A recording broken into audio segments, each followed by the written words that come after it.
তো বর্তমান সময়ে আপনারা কেন্দ্রীয় সরকার এবং রাজ্য সরকারের পক্ষ থেকে বিভিন্ন সামাজিক প্রকল্পের টাকা পাচ্ছেন, যেমন লক্ষ্মীর ভাণ্ডার হোক, প্রধানমন্ত্রী কৃষক সম্মান নিধি প্রকল্প, বৃদ্ধ ভাতা, বিধবা ভাতা, প্রতিবন্ধী ভাতা, কৃষক বন্ধু প্রকল্পের টাকা, এমনকি যত রকম স্কিমে আপনারা টাকা পাচ্ছেন সেই টাকা যদি কন্টিনিউয়াস আপনারা পেতে চান তাহলে আজকেই অনলাইনে একটি কাজ করে নিন, তা না হলে কিন্তু পরবর্তী সময়ে আপনি কোনো রকম প্রকল্পের টাকা পাবেন না। তো ভিডিওটি অবশ্যই শুরু থেকে শেষ পর্যন্ত দেখবেন। ভিডিওটি ভালো লাগলে লাইক করবেন, চ্যানেলটিকে সাবস্ক্রাইব করে পাশে রাখা বেল আইকনটি প্রেস করে নোটিফিকেশন অল করে রাখবেন, সবার সুবিধার্থে ভিডিওটি শেয়ার করবেন। তো চলুন শুরু করি। তো আপনারা প্রত্যেকেই জানেন বর্তমানে সেন্ট্রাল গভর্নমেন্ট বা স্টেট গভর্নমেন্টে যতগুলি প্রকল্প রয়েছে এবং যতগুলি প্রকল্পের টাকা আপনারা পান সম্পূর্ণটাই কিন্তু ডিবিটি লিঙ্কের মাধ্যমে আসে। ডিবিটি লিঙ্ক মানে আপনার যে ব্যাংক অ্যাকাউন্টের সাথে আধার কার্ড লিঙ্ক রয়েছে সেটাকে বলা হয় ডিবিটি লিঙ্ক। যদি আপনার ব্যাংক অ্যাকাউন্টে আধার কার্ড লিঙ্ক না থাকে, অর্থাৎ ডিবিটি লিঙ্ক না থাকে, সেক্ষেত্রে কিন্তু আপনি কোনো রকম প্রকল্পের টাকা পাবেন না।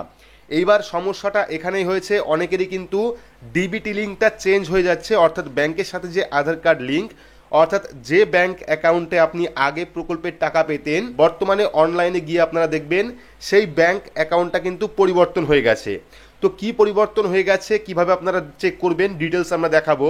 তো তার জন্য আপনারা কি করবেন, আপনার স্মার্টফোন থেকে বা কম্পিউটার থেকে যে কোনো একটি ব্রাউজার ওপেন করবেন। ব্রাউজার ওপেন করে সেখানে গিয়ে সার্চ করবেন myAadhar.uidi.gov.in, তাহলেই কিন্তু অফিসিয়াল যে ওয়েবসাইট সেই ওয়েবসাইটটা চলে আসবে। ওয়েবসাইটে আসার পর আপনারা কি করবেন, লগ ইন অপশানে ক্লিক করবেন। লগ ইন অপশানে ক্লিক করলে কিন্তু পরবর্তী আরও একটি পেজ চলে আসবে, যেখানে প্রথমে আপনাকে আধার কার্ড নাম্বার দিতে হবে। আধার কার্ড নাম্বার দেওয়ার পর যে ক্যাপচা কোডটা শো করছে সেই ক্যাপচা কোডটা বসাবেন। ক্যাপচা কোড বসানোর পর সেন্ড ওটিপি অপশানে ক্লিক করলে আপনার আধার কার্ডে যে ফোন নাম্বারটা লিঙ্ক রয়েছে সেই ফোন নাম্বারে একটি ওটিপি সেন্ড করবে। সেই ওটিপি এখানে বসিয়ে লগ ইন অপশানে ক্লিক করলেই কিন্তু আপনার যে প্রোফাইল সেই প্রোফাইলটা চলে আসবে। তো এইবার আপনাদের যে কাজটি করতে হবে, এই পেজে আসলে কিন্তু আপনারা আধার কার্ডের যাবতীয় কাজ করতে পারবেন, ডকুমেন্ট আপডেট থেকে শুরু করে অ্যাড্রেস আপডেট, এই সমস্ত যাবতীয় কাজ কিন্তু করতে পারবেন। আপনাকে যে কাজটি করতে হবে সেটা হলো ব্যাংক সিডিং স্ট্যাটাস, যে অপশনটা রয়েছে ব্যাংক সিডিং স্ট্যাটাস, সেই অপশনে ক্লিক করবেন। ক্লিক করলে কিন্তু পরবর্তী আরও একটি পেজ চলে আসবে। তো দেখতে পাচ্ছেন এখানে আধার নাম্বার রয়েছে, এখানে ব্যাংক সিডিং স্ট্যাটাস দেখতে পাচ্ছেন ইনঅ্যাক্টিভ হয়ে আছে। তো এর আগে আপনাদের দুটো ভিডিওর মাধ্যমে দেখিয়েছিলাম। প্রথম ভিডিওতে আমাদের অ্যাক্সিস ব্যাংকের ডিবিটি লিঙ্ক ছিল, অর্থাৎ ব্যাংকের সাথে আধার কার্ড লিঙ্ক ছিল। তার পরবর্তী ভিডিওতে কিন্তু আমাদের ইন্ডিয়া পোস্ট পেমেন্ট ব্যাংকের যে ব্যাংক সেই ব্যাংকের সাথে লিঙ্ক ছিল, এবং সেই দুটো ভিডিওতে আপনাদের দেখিয়েছিলাম প্রত্যেকটাই কিন্তু ডিবিটি লিঙ্ক ছিল। কিন্তু বর্তমান সময়ে দেখতে পাচ্ছেন এখানে আধার কার্ড নাম্বার এসছে কিন্তু ব্যাংক সিডিং স্ট্যাটাস দেখতে পাচ্ছেন ইনঅ্যাক্টিভ হয়ে আছে, অর্থাৎ আমাদের আধার কার্ডের সাথে বর্তমানে কোনো ব্যাংকের লিঙ্ক নেই বা ডিবিটি লিঙ্ক নেই। লিঙ্ক আছে, ব্যাংকের সাথে লিঙ্ক আছে, কিন্তু ডিবিটিটা লিঙ্ক হয়নি। কিন্তু এর আগের দুটো ভিডিওতে আপনারা দেখিয়েছিলাম, প্রথম ভিডিওতে অ্যাক্সিস ব্যাংকের ডিবিটি লিঙ্ক ছিল, পরবর্তী ভিডিওতে আমাদের ইন্ডিয়া পোস্ট পেমেন্ট ব্যাংকের ডিবিটি লিঙ্ক ছিল। কিন্তু বর্তমান সময়ে আপনারা দেখতে পাচ্ছেন, সামনেই প্রুফ দেখতে পাচ্ছেন, এখানে কিন্তু কোনো রকম ডিবিটি লিঙ্ক নেই, এখানে ইনঅ্যাক্টিভ হয়ে আছে।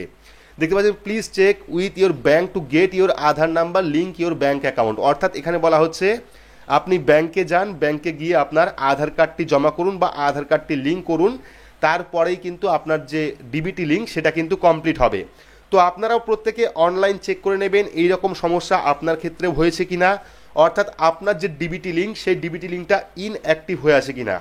যদি ইনঅ্যাক্টিভ হয়ে থাকে, যদি আপনার একের অধিক ব্যাংক অ্যাকাউন্ট থাকে, সেক্ষেত্রে কিন্তু আপনার এই সমস্যা হবে। যেহেতু আমাদের প্রথমে অ্যাক্সিস ব্যাংক ছিল, পরবর্তী সময়ে ইন্ডিয়া পোস্ট পেমেন্ট ব্যাংক ছিল, পরবর্তী সময়ে আরও একটি ব্যাংক আমরা কনভার্ট করেছি। সেক্ষেত্রে প্রথমে অ্যাক্সিস ব্যাংকের ডিবিটি লিঙ্ক ছিল, পরবর্তী সময়ে ইন্ডিয়া পোস্ট পেমেন্ট ব্যাংকের ডিবিটি লিঙ্ক ছিল, এবং বর্তমান সময়ে কিন্তু ডিবিটি লিঙ্কটা সম্পূর্ণ ইনঅ্যাক্টিভ হয়ে আছে। অর্থাৎ কোনো রকম প্রকল্পে যদি আমরা ব্যাংক অ্যাকাউন্ট নাম্বার দিই সেক্ষেত্রে কিন্তু সেই টাকা আমাদের অ্যাকাউন্টে আসবে না, কারণ ডিবিটি লিঙ্ক নেই।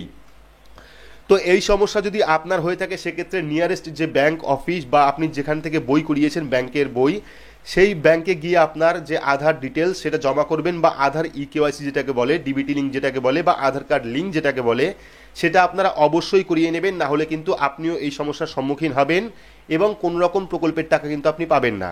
তো আশা করছি বোঝাতে পেরেছি, অনেকের ক্ষেত্রেই কিন্তু এই সমস্যা হবে, আপনারা প্রত্যেকেই চেক করে নেবেন। তো আপডেটটি আপনাদের কেমন লাগলো অবশ্যই কমেন্ট বক্সে কমেন্ট করে জানাবেন। ভিডিওটি ভালো লাগলে লাইক করবেন, চ্যানেলটিকে সাবস্ক্রাইব করে পাশে রাখা বেল আইকনটি প্রেস করে নোটিফিকেশন অল করে রাখবেন, সবার সুবিধার্থে ভিডিওটি শেয়ার করবেন। তো আজকের মতো এইটুকুই, ধন্যবাদ।